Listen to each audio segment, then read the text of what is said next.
할렐루야. 성도님들, 구독자님들 은혜 많이 받으세요. 저는 오늘 우리를 변화시키는 말이라는 제목으로 은혜를 나누겠습니다. 한번 따라 말씀해 주세요. 우리를 변화시키는 말.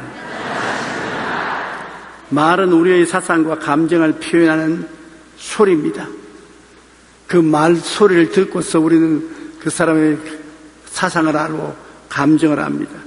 말을 못하거나 못 알아들으면 서로 교통이나 교제가 되지 않아서 답답합니다. 그러나 말만 해서 무슨 소용이 있습니까? 우리가 복을 나누는 말을 해야지요. 잘되게 하는 말을 해야지요. 남에게 화를 끼치게 하고 불안하게 하는 말을 해서는 안 될 것입니다. 미국의 뇌 전문학자들의 연구 보고에 의하면 우리 사람의 뇌 세포는 230억 개인데 이 230억 개 뇌 세포 중의 98%가 말의 영향을 받는다는 것입니다. 그래서 최근 이 학계에서는 뇌 속에 있는 언어 중추신경이 모든 신경을 다스린다는 학설을 바탕으로 언어치료법이 개발되었습니다. 여러분, 말이 다른 신경을 다 지배한다는 것입니다. 우리 여러 가지 신경이 많지 않습니까? 보는 것, 듣는 것, 느끼는 것, 기쁜 것, 슬픈 것, 그런 모든 신경이 언어 중추신경이 말에 따라서 변화된다는 것입니다. 성경은 언제부터 말하고 있지 않습니까? 지킬 만한 것보다 내 마음을 지켜라. 생명이 그러니 이에서 난날 때 마음을 지키는 것도 말로서 지키는 것이고, 죽고 사는 권세가 혀에 있으니 혀를 사용하게 줘야 앉아는 그 열매를 먹으리라고 했고, 무엇이 땅에서 매면 하늘에서 매일 것이요 땅에서 풀면 하늘에서 풀린다고 말이죠. 성경은 오래전부터 이미 언어 중추신경이 우리의 삶 속에 절대적인 리더십을 가지고 있다는 것을 말하고 있었는데, 오늘날에 와서 이제 뇌세포 전문학자들이 뇌 속에 있는 언어 중추신경이 모든 신경계를 다스린다는 것입니다. 그러므로 무슨 말을 자꾸 하고 돌아다니느냐, 그 말대로 되는 것입니다. 난 못났다고 자꾸 돌아다니면 몸이 전체가 다 못나자, 못났다, 중추신경이 못났다고 말하니까 못나야. 잘났다 그러면 우리 잘나던 형태를 취하자. 어느 중추신경이 잘났다 그런다. 힘이 없다면 맥 빠지고, 힘이 있다면 힘 있는 반응을 하는 것입니다. 어느 치료법이란 환자에게 병이 나았다는 긍정적인 말을 하면 환자가 이 말을 듣고 그의 신체가 말의 방향대로 움직인다는 것입니다. 불치의 병이 들어 죽어가는 사람 보고 너는 병이 나았다고 입으로 자꾸 시인하라. 그러면 그대로 된다. 성경에는 옛날부터 말하고 있지 않습니까? 마음의 믿에 의해 이르고 입으로 시인하면 구원에 이른다고. 실제로 미국 위스콘신 주의 한 병원에서는 치료가 불가능한 암 환자에게 하루에 3번 난 깨끗하게 치료되었다, 난 다 나았다고 말하는 언어 치료법을 권했습니다. 그런데 그 환자는 놀랍게도 3주가 지난 후에 실제로 완치되어서 병원에서 퇴원했습니다. 그만큼 힘이 있어요. 입술의 고백이 그만한 힘이 있는 것입니다. 이와 반대의 이해도 있습니다. 한 연구소의 조사 결과에 의하면 자살한 청소년의 80에서 90%는 부모로부터 너 같은 놈은 필요 없어, 나가 죽어, 그 말 결과로 자살했답니다. 우리 어릴 때도 우리 친구 집에 가면 친구 어머니가 그런 말 하는 걸 내가 좀 들었지만, 이 범불고 갈 놈아, 이 죽을 놈아, 나가서 자빠져. 그러는데 자살은 안 해도 지금 벌써 다 이 세상을 떠났어요. 부모님의 그런 저주를 받고 살아남을 택이 없습니다. 말은 우리의 생각과 마음을 표현하는 소리이기도 하지만 말에 의해 우리의 생각과 마음은 움직이기도 하는 것입니다. 그러면 우리는 말을 잘 해야 합니다. 서로를 격려하며 용기를 주어 상대방이 잘 뛰게 하는 말을 해야 되는 것입니다. 감사는 우리를 잘 뛰게 하는 것입니다. 우리가 평소에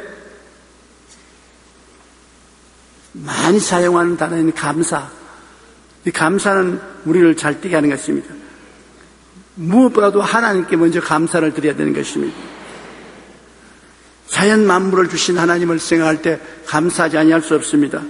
사도행전 17장 24절로 25절에 우주와 그 가운데 있는 만물을 지으신 하나님께서는 천지의 주제시니 이는 만민에게 생명과 호흡과 만물을 친히 주신 이심이니라. 하늘과 땅과 그 가운데 있는 모든 것을 우리에게 주신 우리 하나님께 감사하지 아니할 수가 없습니다. 자연 만물을 주신 하나님께 감사하고 또 신령한 세계를 주신 하나님께 감사해야 되는 것입니다. 우리는 예수 믿고 영적인 세계를 얻었으니 감사하지 않습니까?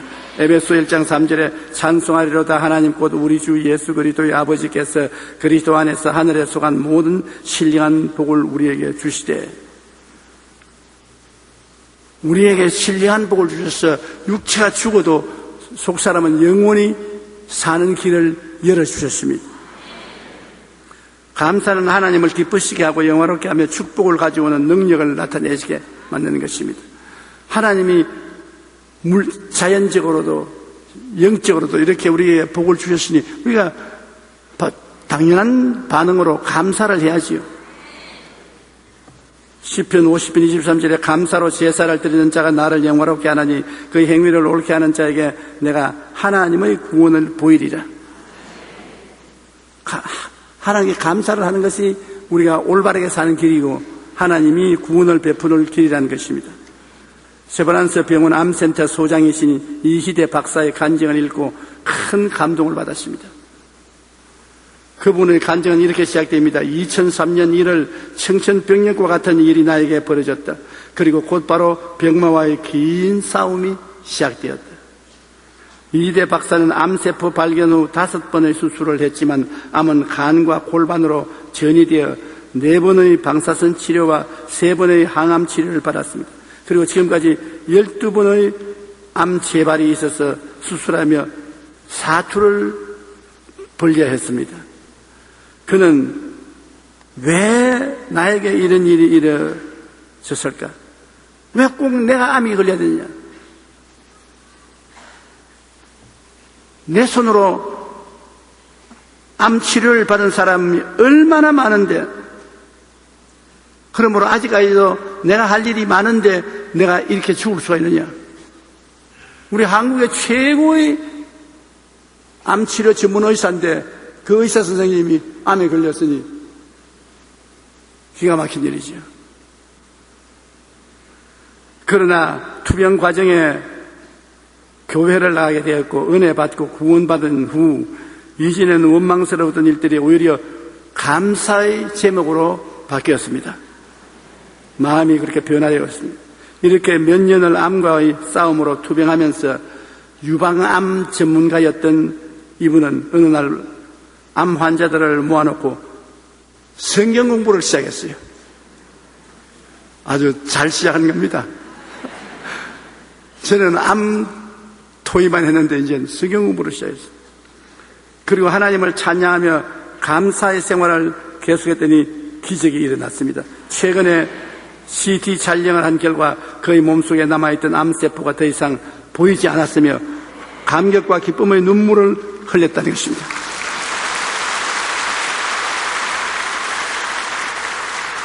그는 지금도 환자를 진료하고 수술하는 의사로 암 발병 이후 한국유방암학회 이사장, 영동세브란스 병원 외과 과장을 일했고 교수직을 물론 암센터 소장으로 하루를 바쁘게 보내고 있습니다. 최근에는 희대의 소망이라는 책까지 냈습니다. 여러분, 지금 처해 있는 형편과 처지가 어떠하든지 우리가 자연 만물을 지으신 하나님께 감사할 때 이처럼 놀라운 기적이 일어나게 되는 것입니다. 감사는 어찌하든지 하나님을 기쁘시게 하고 축복을 가져오는 능력이 되는 것입니다. 그러므로 우리가 감사하지 못할 때 하나님께 감사하면 하나님이 그걸 큰 제물로 받아주시는 것입니다. 2009년 11월 25일자 사이콜로지 투데이라는 잡지에는 감사에 대한 기사가 나온 적이 있습니다. 최근의 연구 결과에 의하면 규칙적으로 감사를 많이 하는 사람일수록 그들의 삶이 더욱 풍요로워진다는 것입니다. 예를 들면 늘 감사하는 생활을 하는 사람은 자신의 행동을 잘 통제하여 바람직하지 않은 습관을 극복하고 자신의 능력을 넘어서 성공하는 경우가 많다는 것입니다. 또한 일을 하면서 늘 감사하는 사람은 더욱 생산적이고 창의적이며 바른 심성을 갖게 된다고 말합니다. 연구 결과에 의하면 감사할 줄 알고 늘 긍정적이고 낙관적인 생각을 하는 사람일수록 더 오래 살고 더 행복하게 살며 더 친절하여 사랑도 더 많고 성공적인 삶을 산다는 것입니다. 감사가 갖다 주는 유익이 굉장히 많습니다. 1690년 정의기관의 권리를 설명한 프랑스의 물리학자 파뱅은 이런 말을 했습니다. 나는 3가지 이내에 늘 감사한다. 첫째는 날마다 주시는 일용할 양식이요, 둘째는 몸의 건강이요, 셋째는 영원한 삶의 소망을 주신 그 때문에 감사한다고 했었습니다. 감사는 하나님을 기쁘시게 하고 영화롭게 하며 축복을 가져오는 능력이 됩니다. 그러므로 우리는 범사에 늘 하나님께 감사해야만 하는 것입니다. 저는 과거에 예수님을 믿기 전에는 자연 환경을 통해서 하나님께 감사하지 않았습니다.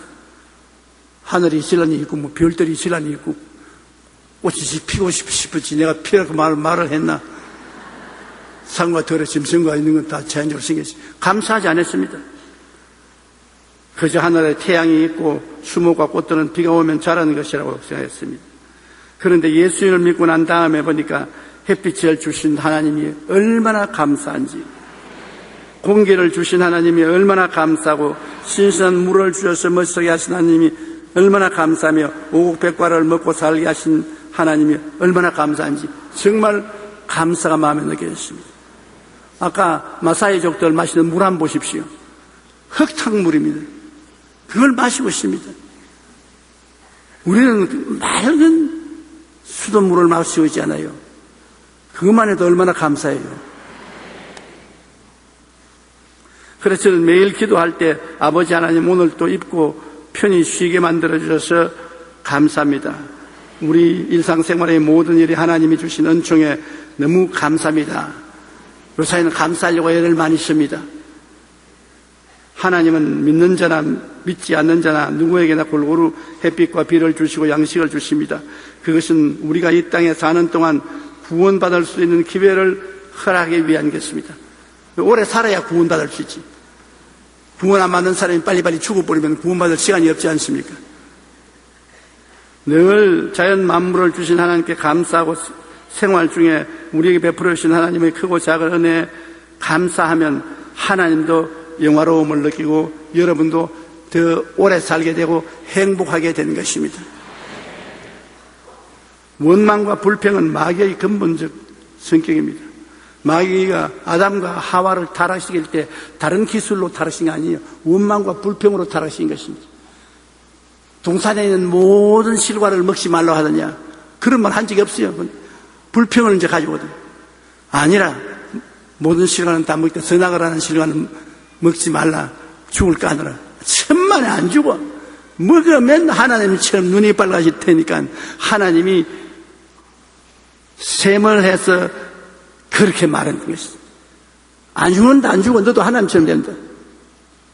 그 유혹을 받고 보니 먹음직하고 보암직하고 지혜롭게 탐스러움지라 하와가 따먹고 아담에게 줘서 먹게 하고 하나님을 반역하게 하는 것입니다.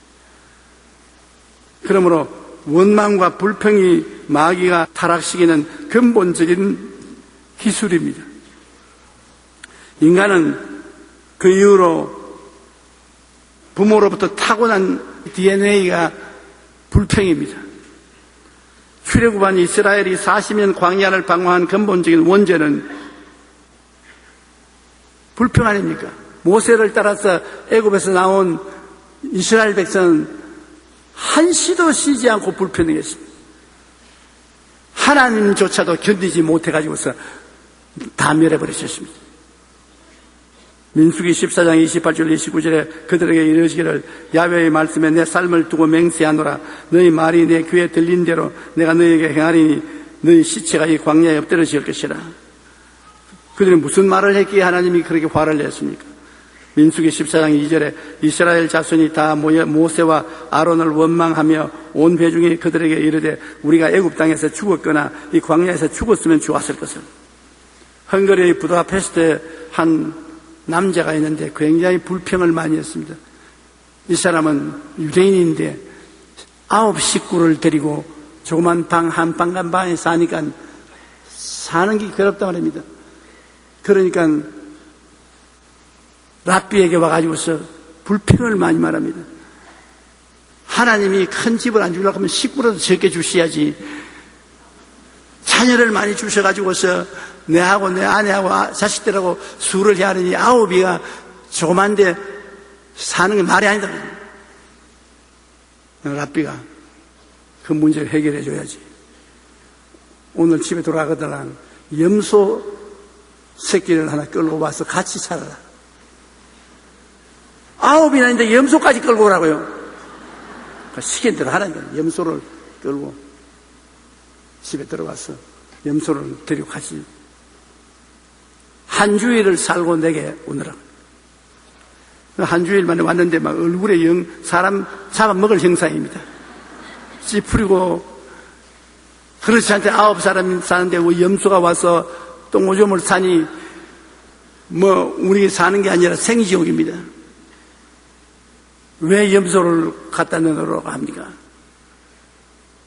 그러니까 랍비가 웃으면서 오늘은 가서 염소를 새겨 놓아라. 무리로 쫓아버리고 너희들 식구만 살아라. 그리고 다음 주로 오너라. 다음 주로 오는데 얼굴이 환해서 꽃같이 핀 얼굴로 왔거든. 어디 그렇게 얼굴이 환하냐. 염소를 몰아내고 나니까 이제 살 것 같습니다. 우리 가족들만 오손도손 모여서 사니 얼마나 행복한지 모르겠습니다. 그래서 랍비가 하는 말이 봐라. 행복이 있는데도 불구하고 행복한 줄 모르고 불평하면 있는 행복도 뺏긴다.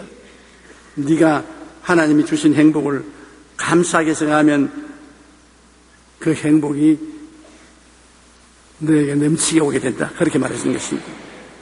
원망과 불평은 아담과 하와의 범죄 이후 인간의 유전자에 뿌리 박힌 마귀가 준 죄의 본성입니다. 그러므로 우리는 원망과 불평 대신 현재에 있는 것에 늘 감사해야 되는 것입니다. 그리고 하나님께 감사할 뿐 아니라 이웃에 감사를 해야 됩니다. 이웃을 기쁘고 만족하게 합니다. 이웃에 우리가 도움을 받았으면 감사하면은 이웃이 여러분을 도와준 보람을 느끼고 참 만족하게 됩니다. 그리고 더 장차 잘해주고 착한 이웃이 되는 것입니다. 하나님께 감사하는 사람은 이웃에서도 반드시 감사해야 돼요. 남편은 아내에게 감사하고 아내는 남편에게 감사하고. 속으로 하는데 뭐 속으로 하는 건 별 효과 없어요. 귀에 들리도록 해야지. 상대도 듣고 자기도 듣고 들어야지. 불평과 원망은 사나운 이웃을 만들며 서로 미워하게 만드는 것입니다. 에베소 5장 4절에 누추함과 어리석은 말이나 희롱의 말이 마땅치 아니하니 오히려 감사하는 말을 하라고 명령하고 있는 것입니다. 로마의 극작가이자 철학가인 세네카는 이런 말을 했습니다. 인간이 만약 이미 가지고 있는 것에 대해 불만을 느낀다면 전 세계를 자신의 것으로 만들었을지라도 불행하다. 원망과 불평은 끝이 없기 때문이라고 말합니다. 지금 가지고 있는 것 감사하지 않으면 아무리 좋은 것 갖다 놔도 감사할 줄 모른다. 스위스의 철학자 칼 힐티는 행복론이라는 자신의 책에서 행복의 첫째 조건으로 감사를 꽂았습니다. 그는 감사하라 그러면 젊어진다. 감사하라 그러면 발전이 있다. 감사하라 그러면 기쁨이 있다. 늘 감사할 것을 강조했습니다. 원망과 불평은 마귀의 근본 성격으로 출애굽한 이스라엘 백성이 광야에서 40년 방황을 하다가 하나님의 은혜를 다 잃어버리고 심판을 받아 죽었습니다.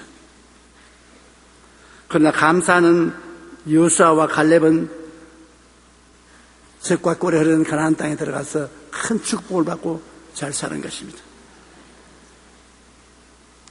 감사하면 끝까지 잘 살지만은 원망 불평하면은 오래 못 살고 불행하게 살다가 세상을 떠나게 되는 것입니다. 그 다음 또 우리가 흔히 늘 말하는 말이 있습니다. 찬양한다고 말하지 않습니까? 찬양은 우리를 잘되게 만드는 것입니다. 찬양이라는 것은 높이는 것을 말합니다. 감사는 고맙다고 인사하는 것이지만 찬양은 높이는 것을 말하는 것입니다. 아버지를 찬양하면 아버지 참 훌륭하다. 아버지 참 존경스럽다. 우리 어머니 참 훌륭하다. 훌륭한 어머니다. 이렇게 높이는 것을 말하는 것입니다. 우리가 찬송을 부르지 않습니까? 그런 찬송은 감사보다도 거의 하나님을 찬양하는 것입니다. 또 우리가 기도할 때도 하나님 찬양 드립니다. 예수님 찬양합니다. 우리를 위해서 피 흘려주신 그 은혜를 찬양합니다. 찬양하면 하나님이 그 찬양 속에 임하신다고 말하는 것입니다. 하나님이 거하시게 하는 처소가 되는 것이니 시편 22편 3절에 이스라엘의 찬송 중에 계시는 주여 주는 거룩하시니이다. 찬송 중에 거하시는 것입니다. 하나님께서 우리를 도와주시고 높여주십니다. 우리가 찬양을 하면은 하나님 와서 우리를 도와주시고 찬양하는 우리를 높여주시는 것입니다. 시편 68편 35절에 이스라엘의 하나님은 그의 백성에게 힘과 능력을 주시나니 하나님을 찬송할지어다. 하나님 찬송하면 힘과 능력을 주셔요. 여호사밧 왕은 모압과 암몬이 공격에 왔을 때 하나님 온 백성과 금식하고 찬양함으로 하나님이 도와주셔서 적군을 다 물리쳤습니다. 간거리 적군들이 다 멸망을 받았습니다. 바울은 빌립보에서 점치는 귀신 들린 자의 귀신을 쫓아낸 것 때문에 신라와 함께 감옥에 투옥되었을 때 하나님께 기도하고 찬송하자 지진이 나서 옥토가 움직이고 사고가 풀리고 감옥 문이 열려버리고 마는 것입니다. 찬양은 그 가운데 하나님이 임재하시고 하나님이 우리를 해방시켜 주시고 높여주시는 것입니다. 그러므로 찬양은 참으로 좋은 것입니다. 노벨 수상 작가인 펄버그의 어린 시절 이야기입니다. 그들이 중국에 선교사로 가 있으니까 중국 사람들이 서양 사람이라고 해서 굉장히 경문했습니다. 그런데 그들이 가 있던 동리에 가뭄이 들었어요. 오랫동안 비가 안 오니까 양놈이 들어왔기 때문에 우리 신이 화가 나서 비를 안 주니까 저녁에 양놈을 죽여버리자. 아버지가 선교하러 떠나서 엄마하고 펄버그 여사 어릴 때하고 둘이가 있었는데 그 이야기를 하는 것을 엄마가 들었습니다. 그래 엄마가 집에 돌아와서 딸하고 같이 기도를 했습니다. 하나님, 이 동네에 있는 중국 사람들이 오늘 밤에 우리 집에 와서 우리를 다 모녀를 죽이겠다 합니다. 하나님 어떻게 할까요? 자기 어머니가 참 기도를 하더니만 하나님이 말씀을 하기 시작한 거예요. 과자를 만들기 시작했어요. 밀가루를 가지고 과자를 적게 만든 게 아니라 아주 많이 만들어 동네 사람이 먹을 만치 만든단 말입니다. 엄마 왜 과자를 만들어? 가만히 있어. 너는 가만히 있어. 저녁에 중국 사람이 한두 사람 웅숭웅숭하더니만 마당에 가득 모였어.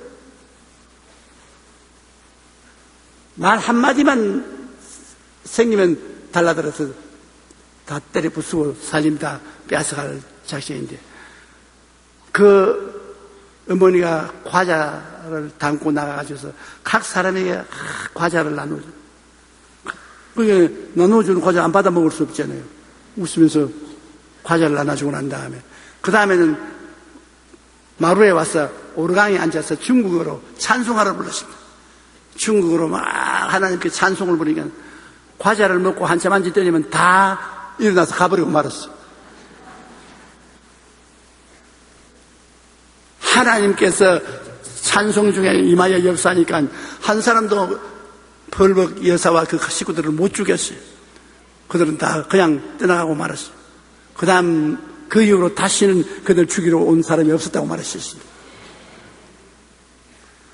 그러므로 찬양이라는 것이 우리 삶 속에 굉장한 영향력이 있다는 것을 알 수 있는 것입니다.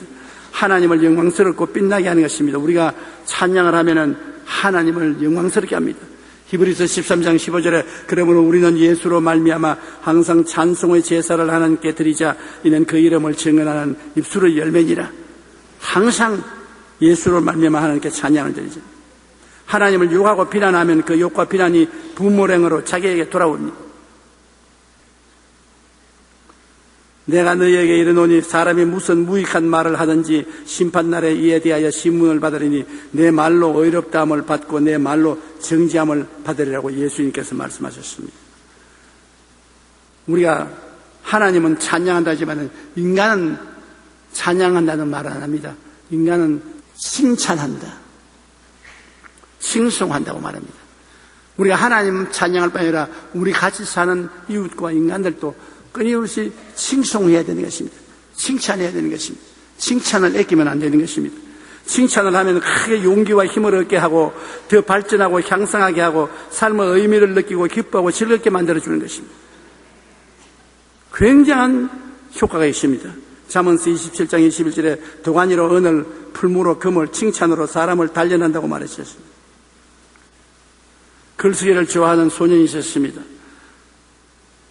그가 열심히 글을 썼으나 사람들이 읽어보고 별로 신통치 않게 느꼈습니다. 이 소년도 그냥 낙심이 되었었습니다. 그래서 글쓰기를 포기해버렸습니다.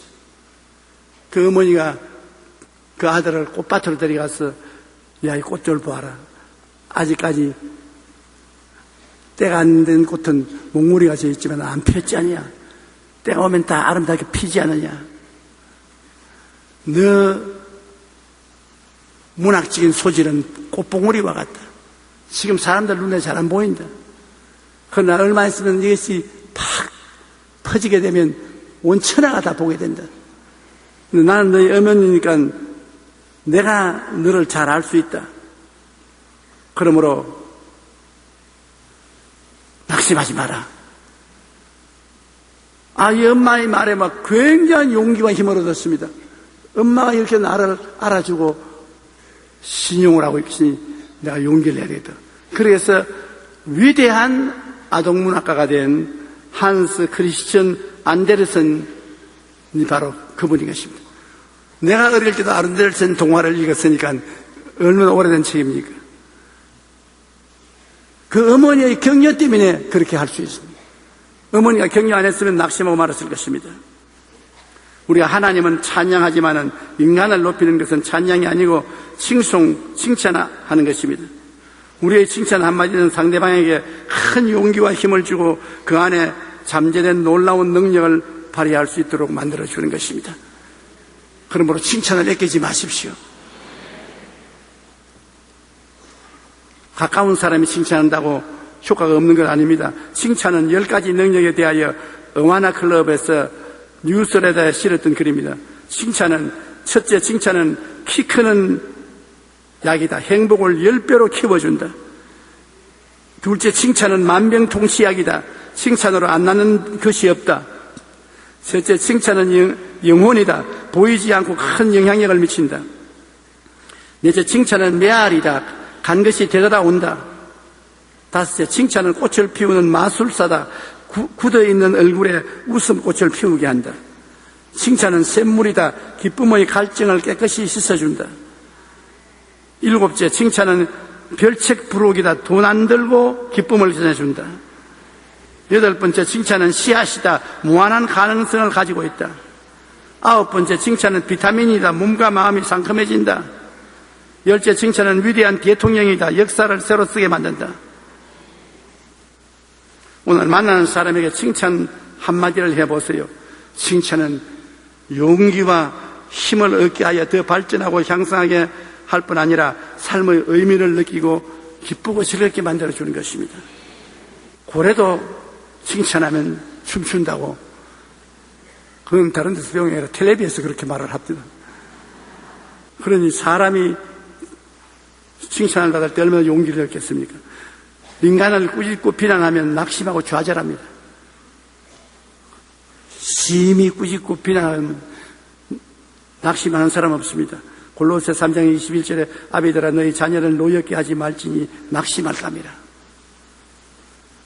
그리고 꾸짖고 비난하면 대적하게 만드는 것입니다. 잠언 18장 21절에 죽고 사는 것이 혀의 힘에 달렸나니 혀를 쓰기 좋아하는 자는 혀의 열매를 먹으리라고 말하셨습니다.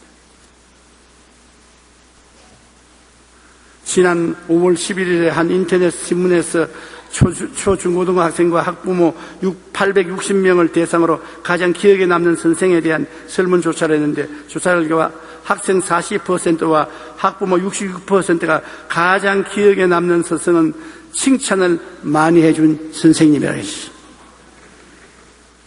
학교를 졸업하고 오랜 세월이 지나서도 칭찬해준 선생님은 기억에 남아있다는 것입니다.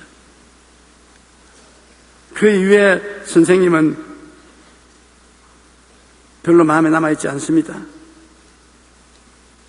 부모가 자녀에게 무슨 말을 하는가, 여러분 굉장히 조심해야 되는 것입니다. 건국대학교 정신과 하지연 교수는 비판이나 위협은 사람을 긴장하게 하고 피로를 불러온다고 말하셨습니다. 심리학자인 제스 레이어는 칭찬은 인간의 정신에 비치는 따뜻한 햇빛과 같아서 우리는 칭찬 없이는 자랄 수도 없고 꽃 피울 수도 없다고 말한 것입니다. 그런데 자녀에게 부모님이 야, 너 못난 놈아, 너 같은 놈은 내 자식 된 것을 부끄럽게 여긴다, 이런 말은 정말 조심해야 된다는 것입니다. 미국의 뉴욕타임스지에서는 자녀를 둔 어머니들이 조심해야 할 5가지 말을 발표했습니다. 첫째, 내가 왜 너를 낳았는지 모르겠다. 아유, 너 같은 놈을 내가 왜 낳았는지 모르겠다. 둘째, 너는 왜 다른 애들처럼 못하니? 다른 애들은 다 하는데 왜 너는 못하니? 셋째, 내가 도대체 몇 살이냐? 넷째, 이 바보야. 다섯째, 시끄러워. 엄마를 괴롭히지 말라. 이런 말은 자녀에게 삶의 의미를 빼앗고 상처를 주며 부모에게 반감을 갖게 하는 것입니다. 결국에 자녀는 이런 말들로 인해 비관적인 생각을 하고 자신감을 잃게 되어 불행한 인생을 살다가 세상을 마치게 됩니다.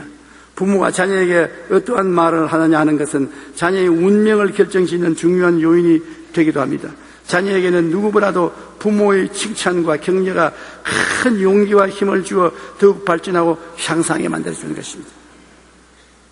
아버지 어머니가 주는 격려는 선생이 주는 격려나 칭찬보다 훨씬 효과가 있습니다. 용기와 힘을 주는 것입니다. 그러므로 우리가 평소에 감사란 말, 칭찬이란 말을, 찬양이라는 말 보통 많이 쓰잖아요. 그 다음에 우리가 또 평소에 늘 쓴 말 중에 축복이라는 말을 많이 씁니다. 축복하면 축복이 온다. 우리 한국 사람들은 종처럼 이웃을 축복 안 하지요. 유대민족들은 어린아이 때부터 시작해서 어른 되어서 노인이 될 때까지 만나기만 하면 축복합니다. 그렇게 축복하기 때문에 그가 유대민족이 세계적인 민족이 되는 것입니다. 성경에 보면 하나님은 축복의 하나님이십니다. 하나님 믿고 나오는데 축복 못 받는다면 도저히 있을 수 없어요. 왜? 하나님은 아브라함을 불렀을 때 창세기 12장 2절에 내가 너로 큰 민족을 이루고 내게 복을 주어 내 이름을 창대케 하리니 너는 복이 될지라. 복 받을 거 아닙니다. 복이 된다. 네가 복이 된다. 이게 우리 하나님인 것입니다. 창세기 14장 2절에 보면 아브라함에게 가축과 은과 금이 풍부하였더라. 아브라함의 아들 이삭은 어떻게 했습니까? 하나님이 창세기 26장 12절로 13절로 보면 이삭이 그 땅에서 농사하여 그 해에 100배나 얻었고 야훼께서 복을 주심으로 그 사람이 장대하고 왕성하여 마침내 거부가 되었다. 아브라함의 하나님, 이삭의 하나님, 그 다음 야곱의 하나님은 어떻게 했습니까? 이스라엘의 하나님. 창세기 30장 42절로 43절에 튼튼한 것은 야곱의 것이 된지라 이에 그 사람이 매우 번창하여 양떼와 노비와 낙타와 나귀가 많았더라. 삼촌 집에서, 외삼촌 집에서 머슴살이에서 벌은 돈입니다. 야곱이 바담 아람에서 돌아오며 하나님이 다시 야곱에게 나타나서 그에게 복을 주시고, 그 다음에 요셉은 어떻습니까? 애굽의 종으로 팔려갔습니다. 종으로 팔려간 요셉이 하나님이 종으로 내버려 놓지 않고 끌어주셔서 애굽의 국무총리가 됐습니다. 바로 왕 다음으로 높은 사람이 됐습니다. 그러므로 하나님은 어떤 하나님입니까? 아브라함의 하나님, 이삭의 하나님, 야곱의 하나님은 백만장자의 하나님이시고 축복의 하나님인 것입니다. 그런데 왜 우리는 이 하나님을 모시면서 하나님은 축복해 주지 않는다, 나는 헐벗고 굶주린다, 나는 낭패한다, 실패한다, 나는 못 산다, 그런 방정맞은 소리 합니까? 어디 하나님이 그렇게 생각합니까? 내 마음을 다하고 뜻을 다하고 정성을 다하고 목숨을 다하여 주 하나님을 섬기고 경배하면 하나님이 우리들을 축복해 주시는 것입니다. 그리고 우리가 서로 만나면 자꾸 축복을 해야 돼요. 성경에 보면 아들을 못 낳는 한나가 성전에 가서 통곡을 하고 울고 있으니까 제사장 엘리가 왜 우느냐, 그 아들을 못 낳아서 운다 그러니까 네 마음의 소원이 이루어지기를 바란다고 축복해 주셨습니다. 그러자마자 집에 가서 아들 낳았어요. 그 다음 그 아들 사무엘로 교회에 바치고 난 다음 제사장이 한마디 더 했어요. 이 사무엘을 제사장으로 바쳤으니까 더 많은 아들, 딸을 주어서 하나님이 너희 가정을 복되게 하기를 원한다고 했습니다. 그러시면 집에 돌아와서 그렇게 전혀 어린애를 못 낳던 한나가 애를 여러 명 낳았습니다. 신실하고 참된 믿음으로 축복을 하면 그 축복이 임하는 것입니다. 무엇보다도 가족들을 축복을 해야 돼요. 예수님도 축복을 하십니다. 성천하시기 전 베다니 앞까지 나가서 손을 들어 제자들을 축복하셨다. 어린아이들을 안고 그들 위에 안수하시고 축복하였습니다. 히브리서 11장 20절로 22절에 보면 믿음으로 이삭은 장차 있을 일에 대하여 야곱과 에서에게 축복하였으며 믿음으로 야곱은 죽을 때 요셉의 각 아들에게 축복했다고 말한 것입니다. 유대인들의 전통적인 아동교육에서는 축복하는 일을 가장 중요하게 여긴다고 말했습니다. 유대인들은 아이가 태어나면 제일 먼저 축복합니다. 이 아이의 생일이 되면 최고 절정은 축복의 메시지를 주는 것입니다. 바르 미츠바라는 성인식에서도 최고의 절정은 랍비와 부모 이웃이 모여 어른이 된 아이를 축복하는 것입니다. 부모는 아이가 학교에 입학할 때 축복하고 여행 떠날 때 전쟁에 나갈 때 축복합니다.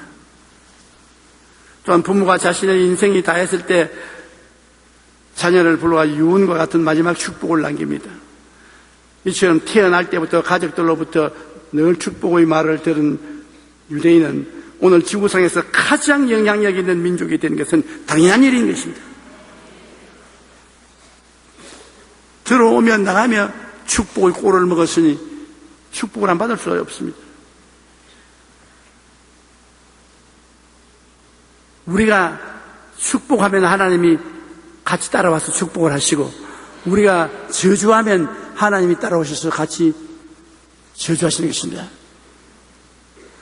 아브라함 보고 뭐라고 하셨습니까? 너에게 복 주는 자에게 복 주고 저주하는 자에게 내가 저주하겠다 했습니다. 그러므로 그냥 가만히 입을 놀려주지 마시십시오. 집에 있으면 같은 값이면 자꾸 축복을 하시라고요. 아유, 우리 맏아들 참 훌륭하지.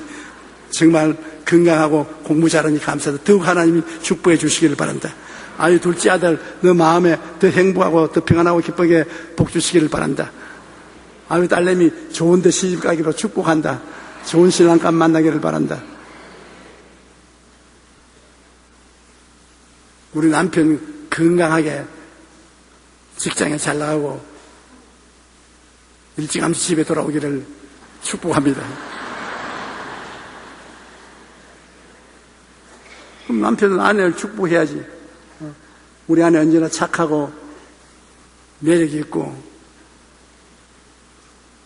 온순한 분인데 하나님 복을 주셔서 더욱 훌륭한 분이 되게 해 주시옵소서. 자꾸 좋은 길로 복을 줘야지요. 비난하고 공격하고 흉을 보면 안 되는 것입니다. 우리는 신실하고 참되며 믿음으로 우리의 자녀들에게 언제나 축복의 말을 해줘야 합니다. 그럴 때 우리 자녀들은 하나님의 축복 가운데 세상에서 머리가 되고 꼬리가 되지 않으며 나누어 주되 꾸지 않는 복된 삶을 살아갈 수 있게 되는 것입니다. 우리는 우리를 선하게 변화시키는 말을 늘 습관적으로 말해야 됩니다. 우리 입에서 감사합니다, 찬양합니다, 축복합니다는 말은 항상 끊어지지 않아야 되는 것입니다. 그러면 나와 하나님과 관계가 변화되고 나와 이웃과의 관계가 변화되고 나와 세상과의 관계가 변화되는 것입니다. 지그지글의 정상의 법칙에는 이런 말이 있습니다. 지구상에서 30억의 인구가 매일 밤 굶주린 배를 움켜쥐고 잠자리에 들어가는데 그보다 많은 40억 인구가 매일 밤 따뜻한 격려의 말 한마디를 아쉬워하며 잠자리에 들어간다. 우리 역시 따뜻한 격려와 칭찬을 원합니다. 그런데도 이처럼 소중한 칭찬과 격려의 말을 하는데 인색합니다. 이탈리아의 사회학자이자 밀라노의 이울럼 대학교 총장을 역임한 프란체스코 알베로니는 최근 저서는 성공한 사람들의 말은 절반이 칭찬이라고 말하는 것입니다. 성공과 인정에는 칭찬이 깃들어 있다는 말을 했습니다. 성공한 사람의 생활의 절반은 남을 칭찬한다. 그러면 남을 흉을 자고 보는 사람은 자기가 실패하기 때문에 그런 것입니다. 남을 칭찬한 사람은 자기가 성공 속에 있기 때문에 그런 것입니다. 알베로니는 성공이란 사람으로부터 공개적인 인정을 받는 것이라고 정의하며 인정이란 사람이 한 일을 기억하고 그것을 명확한 언어로 표현해 주거나 관심을 보이며 인사를 하는 등 행위와 언어를 포함하는 것입니다. 우리 모두는 타인으로부터 인정받고 칭찬받기를 원합니다. 그렇지요. 타인이 칭찬해 주는 거 좋아하지 흉보는 거 좋아할 사람 누가 있습니까? 그러므로 저는 허리가 자꾸 구부러지니까 타인에게 칭찬받기 위해서 사람이 있으면 허리를 쭉 편다고요. 상당히 힘들어 쭉 펴는 게. 사람이 없으면 쭉 늘어져. 사람들 앞에 비평받는다는 것이 굉장히 중요한 것입니다. 여러분, 될 수만 있으면 마음을 활짝 열어놓고 남편이나 아내나 자녀들이나 잘하는 거 잘한다 그러십시오. 덮어버리지 말고 잘하는 거 덜치워내가지고 잘한다고 칭찬하십시오. 그리고 못하는 것은 덮어버리십시오. 못하는 것은 용서해 주는 것이 좋습니다. 그래서 자꾸 서로 칭찬하고 격려하며 앞에서 끌어주고 뒤에서 밀면서 살아나가면 인생은 참 즐겁게 살아갈 수가 있는 것입니다. 우리는 늘 우리를 선하게 변화시키는 말을 하기 위해 노력해야 합니다. 감사와 찬양과 축복의 말을 넘치게 할 때 우리 자신뿐 아니라 이웃이 모두 변화되어 이 세상은 더욱 행복과 기쁨이 넘치게 되는 것입니다. 우리가 대학을 안 나와도 연구소에 가서 연구를 안 해도 감사는 할 줄 압니다. 찬양할 줄 압니다. 축복은 할 줄 압니다. 이 세 가지만 여러분 일상생활에 하면 여러분에게 행복이 끝나지 않습니다. 좋은 일이 끝이지 않고 다가오는 것입니다. 그래서 하나님이 항상 기뻐하라. 쉬지 말고 기도하라. 범사에 감사하라. 그리스도 예수 안에서 너희를 향하신 하나님의 뜻이라고 했는데, 여러분 하나님의 뜻을 쫓아 하나님이 그 기능을 주셨으니까 우리는 언제나 감사하고 언제나 하나님을 찬양하고 이웃을 칭찬하고 언제나 축복하는 여러분 되시길 바랍니다. 오늘 여러분의 하나님의 축복이 넘치시기를 축원합니다. 다 같이 고개에서 기도드리겠습니다. 사랑이 많으신 우리 아버지 하나님, 우리가 복을 받을 수 있는 평범한 길을 우리가 쫓지 않고 따르지 않을 때가 많습니다.